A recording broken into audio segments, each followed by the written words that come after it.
अगला सवाल, गलत साबित करो 1,00,000 रुपए पाओ। सवाल क्या है? मरने के बाद देवराज इंद्र कौन है? 33 करोड़ देवी देवताओं का राजा इंद्र। मरने के बाद देवराज इंद्र का अगला जन्म गधे के शरीर से शुरू होता है। जी हाँ, ये विधान है परमात्मा का। देवताओं के राजा इंद्र की अगली योनि गधे से शुरू होती है। यानी वर्तमान में जो देवताओं का राजा इंद्र है, जब वो मरेगा, शरीर छोड़ेगा, उसके बाद उसको अगला शरीर सीधा गधे का मिलेगा, लक 84 योनियां भोगेगा। यदि आप हमें गलत साबित कर देते हैं कि ऐसा कुछ भी नहीं है, मरने के बाद इंद्र गधे के शरीर में नहीं जाता है, तो 1,00,000 रुपए हंसते हंसते हम आपको देंगे।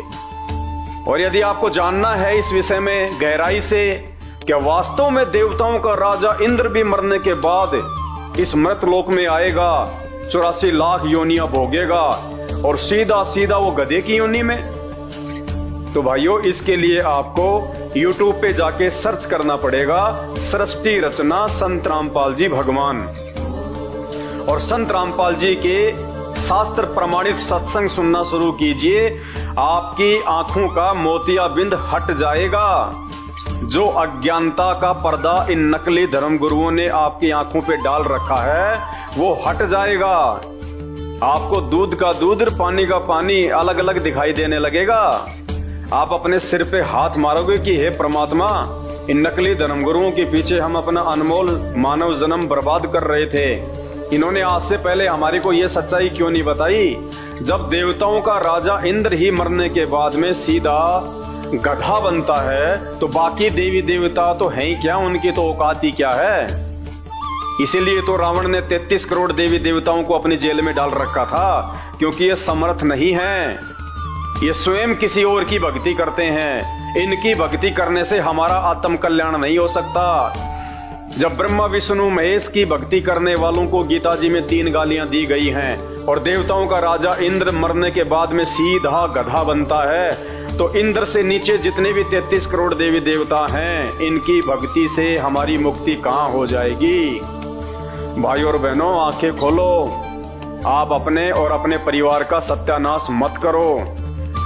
ये नकली धर्म गुरु आप और हमारे से भी नीचे कैटेगरी के हैं।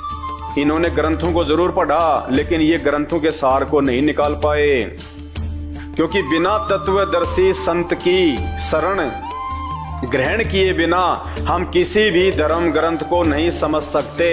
हम अध्यात्म के विषय में कुछ भी नहीं जान सकते। ये नकली और पाखंडी धर्म गुरु जो गांव गांव शहर शहर में बैठे हुए हैं, सैकड़ों की संख्या में बड़े बड़े आश्रम खोलकर बैठे हुए हैं, आपको ऊंचे ऊंचे स्टेज लगाकर भागवत की कथा करते नजर आते हैं। लंबी लंबी दाढ़ी और जटा बढ़ा रखी है, काले पीले नीले वस्त्र पहन रखे हैं। इनको भक्ति मार्ग के विषय में, अध्यात्म के विषय में ABC भी नहीं पता है। ये केवल अपना मनमाना आचरण आप लोगों के ऊपर थोप रहे हैं, आपका जीवन बर्बाद कर रहे हैं। इस जीवन को आबाद कीजिए।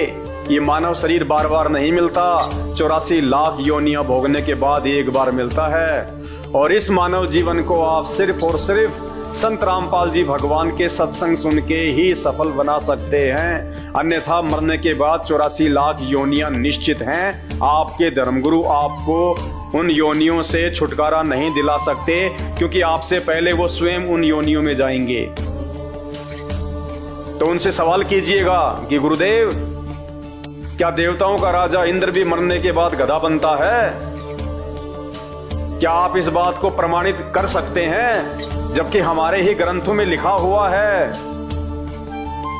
और यदि आपके गुरुजी कहते हैं कि नहीं बेटा ये तो झूठ है, ये तो पाखंड है, तो फिर आप YouTube पे जाके संत रामपाल जी के सत्संग सुनना शुरू कर दीजिए।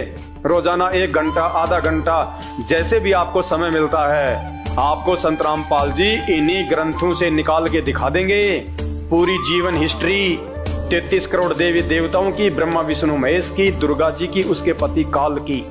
और इन सब से ऊपर वो आदि शक्ति कौन है, जो पूरी सृष्टि का संचालन करता है, जो सबका परमपिता परमेश्वर है, आपकी आंखें खुलेंगी। त्याग दीजिए ऐसे नकली धर्मगुरुओं को जो आपके धर्म के धर्म ग्रंथों के विषय में ही नहीं जानते हैं।